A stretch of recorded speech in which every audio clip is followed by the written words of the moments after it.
My mother's message arrived during another lunar eclipse, a cosmic mirror of the night I was born 32 years ago.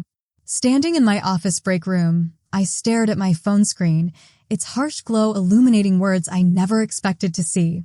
We need to talk. The whole family. It's important. The universe has a twisted sense of humor sometimes. That first eclipse branded me as cursed in my family's eyes. This one? Well, it was about to show them exactly what their cursed daughter had become. My hands trembled as I set down my coffee mug. Liv, Olivia, my best friend since college, noticed immediately. She's always had a sixth sense for my emotional earthquakes. Harper. She pulled up a chair, studying my face. You look like you've seen a ghost. I let out a bitter laugh. Worse. I heard from my mother. Olivia's eyes widened. She knew everything, the separate plates they made me eat from, the way they'd cross themselves when I entered a room, how every family misfortune somehow landed at my feet. 10 years of silence, and now this. Just then, Parker knocked on the break room door. Harper, the investors are ready for you in the conference room. The timing was perfect, really. Here was my mother, reaching out after a decade, just as I was about to close a deal that would make my company worth 9 figures. I straightened my blazer, feeling steel replace the tremor in my spine. Remember when my mother told me I'd never amount to anything because the eclipse marked me? That I should be grateful if I could even hold down a job as a waitress. Olivia's jaw clenched. She'd been there through it all, watching me build something from nothing while my family waited for me to fail. Well, I smiled, though there was no warmth in it. I'm about to show them exactly what their cursed daughter became. The investment meeting went perfectly, but my mother's message haunted me throughout the evening. In my penthouse apartment, I found myself doing something I hadn't done in years, staring at old family photos I kept hidden in a drawer. There was Claire, my younger sister, always centered in every shot wearing the best clothes. Dean, my older brother, deliberately standing apart from me. And my parents, Catherine and Richard, their faces tight with worry whenever I was nearby. My phone buzzed again. This time, Claire, Mom told me she messaged you. Please come. Things aren't good. I poured myself a glass of wine and walked to the floor-to-ceiling windows overlooking the city. The partial eclipse was visible now, the moon slowly disappearing into shadow. The sight took me back to that final night 10 years ago, when I left home with nothing but a backpack and determination. You'll come crawling back. Richard had shouted after me. No one will ever hire you. No one will ever trust you. The eclipse marked you. Another message lit up my screen. Harper, it's Mom. We're meeting Saturday at 7 p.m. at the Meridian restaurant. Please come. We need you. I laughed darkly at those last 3 words. Now they needed me, after years of treating me like I was radioactive. I called Olivia immediately. They want to meet at the Meridian, I said when she answered. The restaurant you own? Olivia asked, surprise evident in her voice. The very one. They don't know that, of course. They probably chose it because it's the most expensive place in town, thinking they'd burden me with the bill. Oh, this is too perfect, Olivia chuckled. What are you going to do? I watched my reflection in the window, superimposed over the darkening moon. I'm going to give them exactly what they want, a chance to see what their cursed daughter became. But first, I need to make some arrangements. You're plotting something, Olivia said, knowing me too well. Let's just say Saturday night will be an eclipse they'll never forget. I took another sip of wine. Call Parker. We're going to need his help with this. After hanging up, I finally replied to my mother's text. I'll be there. The response was immediate. Thank you, Harper. We have so much to discuss. I bet we do, I muttered, watching the last sliver of moon disappear into darkness. They wanted to see me? Fine. But this time, I'd be the one controlling the shadow show. Saturday night arrived with a weight of inevitability. I'd arranged everything perfectly, down to the last detail. The Meridian's private dining room felt smaller than I remembered, despite being the one who designed it. I arrived early, choosing a seat facing the door. I wanted to watch their entrance, the performance I knew it would be. Catherine came first, her silver hair perfectly coiffed, but her designer bag noticeably worn. Harper, darling, she moved to hug me, but I remained seated, forcing her to awkwardly pat my shoulder instead. "Mother," I said coolly, noting how her lipstick slightly trembled. Richard followed, looking older than his 59 years, his once proud stance now stooped with what I assumed were the weights of his poor financial decisions. Claire slipped in behind him, beautiful as ever, but with dark circles under her eyes that makeup couldn't quite hide. Dean arrived last, checking his phone constantly as if he had somewhere more important to be. "Well," Catherine clapped her hands together, "isn't this lovely? All of us together again." "Let's skip the pretense," I said, watching the waiter I'd specially selected pour water into their glasses. "Why are we here?"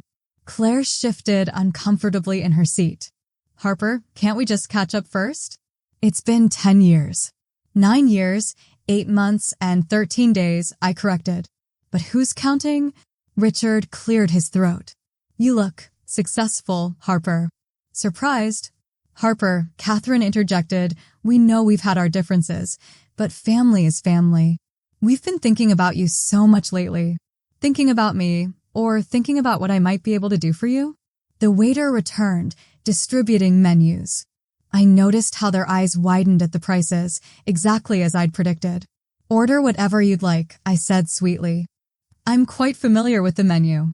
Dean finally looked up from his phone. "Right, you work in restaurants or something now?"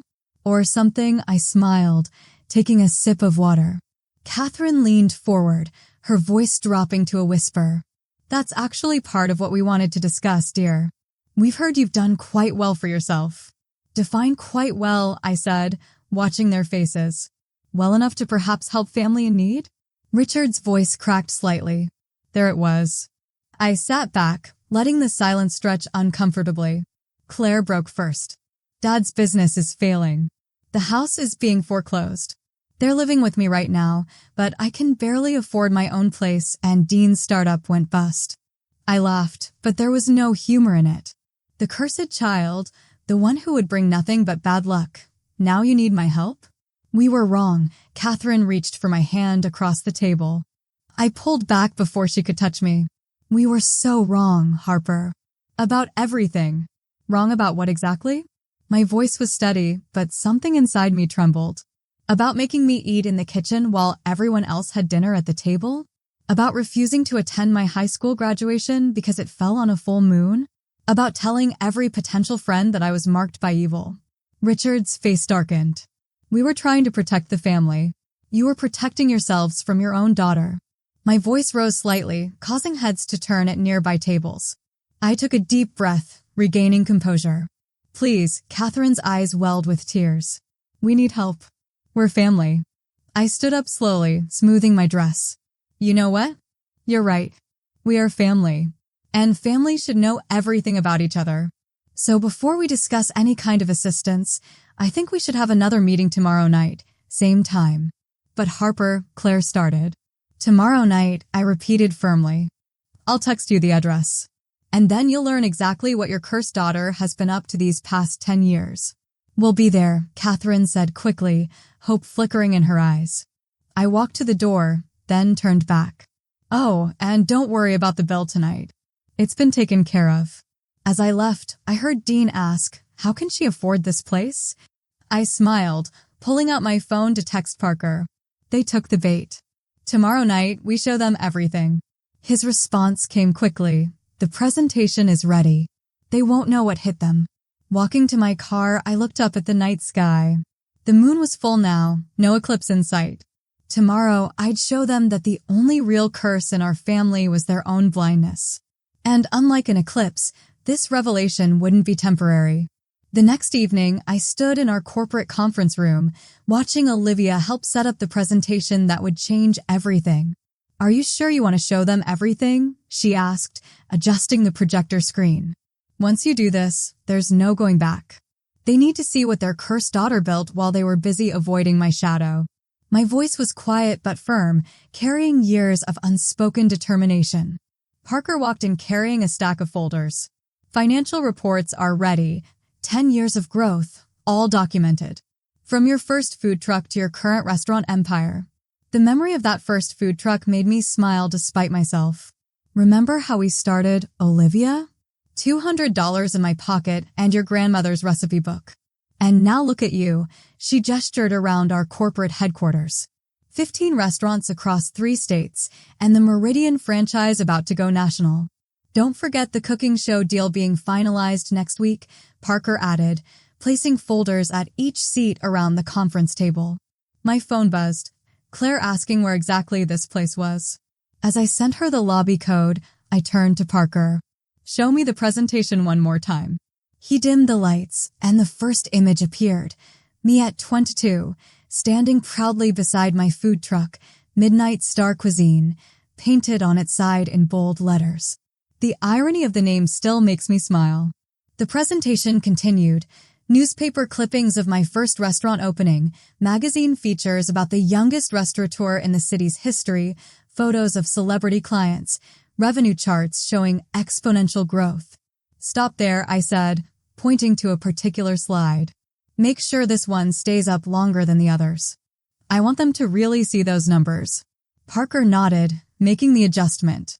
They're going to be shocked when they realize you could buy their foreclosed house 10 times over without blinking. The security desk called up. My family had arrived. I straightened my blazer and took a deep breath. Places, everyone, I said. It's showtime. Their faces as they entered the conference room were worth every moment of planning. Catherine's mouth fell open at the floor-to-ceiling windows overlooking the city. Richard's eyes darted around, probably calculating the cost of everything he saw, and Dean looked like he'd swallowed something sour. Only Claire seemed genuinely impressed, her eyes wide with wonder. Harper, what is this place? Claire's voice held a note of awe I'd never heard before. This, I gestured around, feeling a surge of pride I didn't bother to hide, is my office. Please, take a seat. They sat down awkwardly, looking out of place among the pristine modern furniture and state-of-the-art technology. I remained standing at the head of the table, my fingers brushing against the smooth wood surface that had witnessed countless business deals. Before we discuss any financial arrangements, I said, my voice steady despite the storm of emotions inside me, I want to show you exactly what I've been doing since I left home. Parker dimmed the lights, and the food truck photo appeared. I heard Catherine gasp, her perfectly manicured hand flying to her throat. You ran a food truck? Richard's voice dripped with disdain. I owned a food truck, I corrected him. The first of many businesses. The slides continued, each image, headline, and growth chart shifting their expressions from confusion to disbelief to dawning realization. When the Meridian franchise slide appeared, Dean stood up so quickly his chair rolled backward. Wait, you own the Meridian? Where were we at yesterday? I own all 15 Meridians, I said calmly, savoring each word. Along with several other restaurant concepts across the country. Catherine's hand trembled as she reached for her water glass. But how? You were supposed to be. Cursed? I finished for her. Unlucky? A burden on the family. I walked around the table slowly, feeling the weight of every step. Turns out the only curse was the one you created with your own superstitions and cruelty. Parker advanced to the final slides, my net worth, property holdings, and future projections. The numbers were impossible to ignore. Richard's face had gone pale, years of pride crumbling before my eyes. All this time, Richard muttered, his voice hollow. All this time. Yes, I confirmed, watching their faces reflect the harsh truth of my success. While you were warning people away from me, I was building an empire. While you were ashamed of your cursed daughter, I was being featured in Forbes. While you were living in fear of my bad luck, I was creating my own fortune. Claire started crying softly. Harper, I'm so sorry. We were so wrong. Yes, you were. I turned the lights back on and opened one of Parker's folders. This is from my college graduation, I said, pulling out a photo. Notice how none of you are in it? Or this one, from my first restaurant opening. Or my 30th birthday. The silence in the room was deafening. Even Dean had stopped checking his phone, his eyes fixed on the evidence of all the moments they'd missed. So, I closed the folder with a sharp snap, the sound making Catherine flinch. Now that you know exactly who you're asking for help, let's talk about what you really came here for. I sat down at the head of the table, feeling the weight of a decade of success behind me. Tell me what makes you think you deserve a single penny of your cursed daughter's fortune. The silence stretched like a rubber band about to snap. Catherine dabbed at her eyes with a tissue while Richard stared at his hands. Then Claire broke first, her voice cracking with raw emotion. We don't deserve anything from you, Harper. What we did, what we allowed to happen, it was wrong. She turned to our mother, who tried to silence her. No, Mom. I've carried this guilt for years. Do you know what it was like watching you isolate my sister? Making her eat alone? Telling my friends she was dangerous? I hadn't expected this from Claire. She'd always been the golden child, the safe one, the lucky one. But here she was, finally speaking truth into our family's darkness. You were just a child, Richard started to say, his voice hollow. I was old enough to know it was wrong, Claire shot back, years of suppressed guilt finally breaking free. And I did nothing. I just watched and stayed quiet because I was scared you'd turn on me too. Parker cleared his throat. Should I give you all a moment? No, I said firmly. Stay. You and Olivia are my real family now. You've earned your places at this table. Dean finally found his voice. So that's it? You brought us here just to rub your success in our faces. I pressed a button on the remote, bringing up new slides. Actually, I brought you here to show you exactly what you're asking for. The screen displayed their financial records, Richard's failed business ventures, Catherine's maxed-out credit cards, their mortgage defaults, and Dean's bankrupted startup. How did you get these? Richard demanded, his face reddening. I had my team do their due diligence before this meeting. You owe nearly $2 million collectively. The house goes to auction next month. Dean's creditors are getting impatient, and Mom's secret gambling habit isn't so secret anymore. Catherine gasped. That's private. Nothing's private when you come asking for money, I replied coolly. Did you really think I wouldn't investigate before this meeting? I stood up, walking to the window where the city lights sparkled like stars fallen to earth. Here's what's going to happen, I said, turning back to face them. Inside each of these folders is a proposal, different for each of you based on what you actually need, not what you want.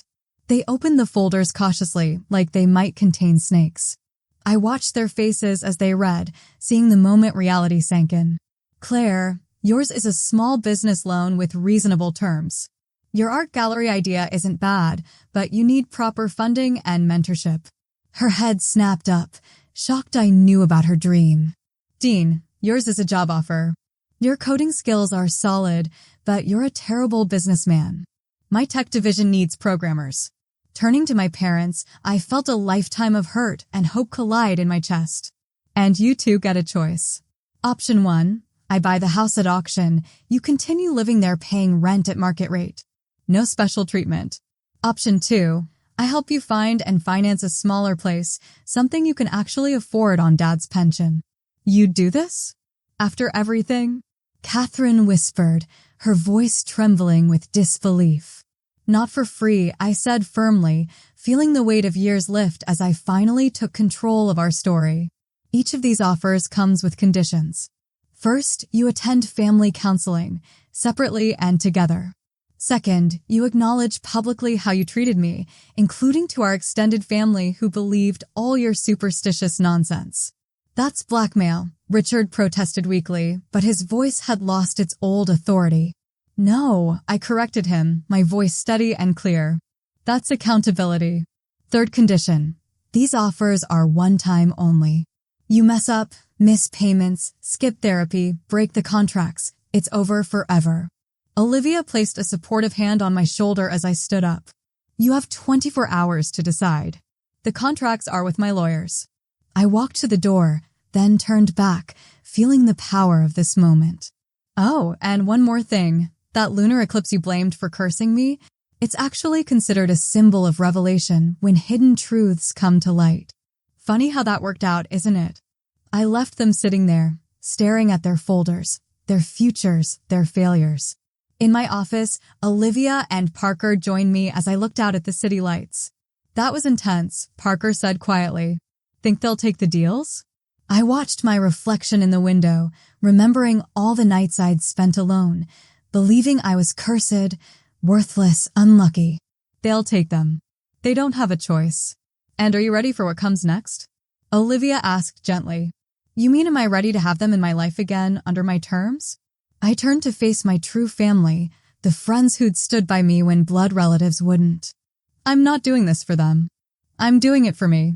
Sometimes the best revenge isn't cutting people off, it's showing them exactly what they missed out on, one day at a time. Through the conference room windows, I watched them still sitting there, reading through their folders, their faces painted with the harsh light of consequence. The next morning, Claire showed up at my office unannounced, her eyes red-rimmed from crying, clutching her proposal folder like a lifeline. Your assistant wouldn't let me in without an appointment, she said, hovering in my doorway. I told her I'm your sister, but being my sister doesn't mean automatic access anymore, I finished, gesturing for her to sit. What do you want, Claire? She sank into the chair across from my desk. I stayed up all night reading this proposal. It's more than generous. It's business, I corrected her. Nothing more. Mom and Dad stayed up fighting about it, she continued softly.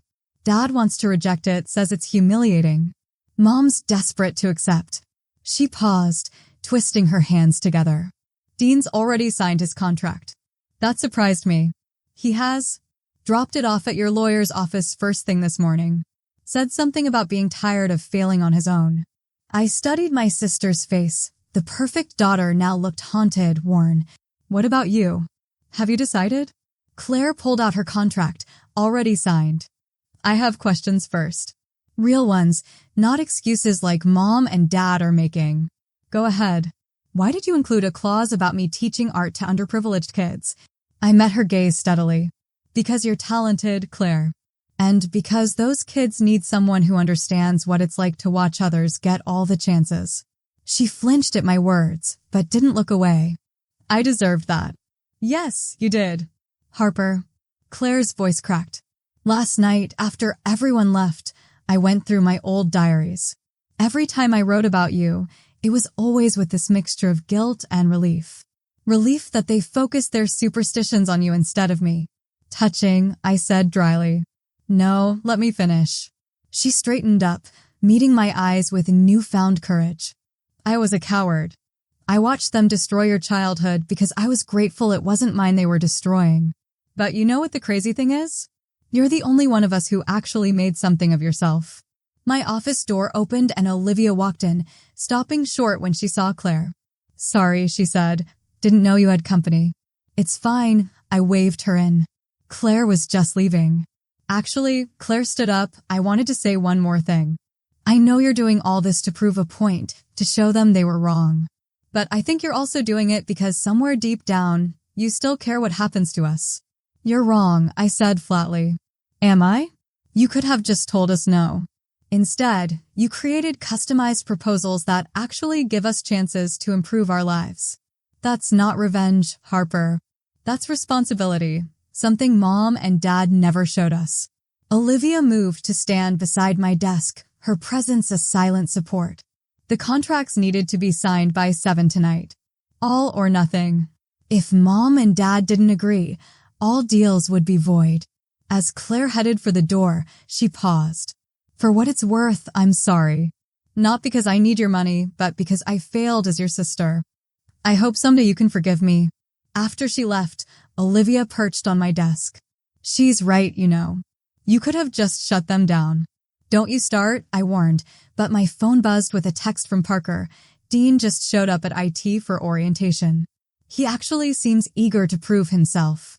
Another message came through, this one from my lawyer. Your mother and father are here. They want to discuss terms.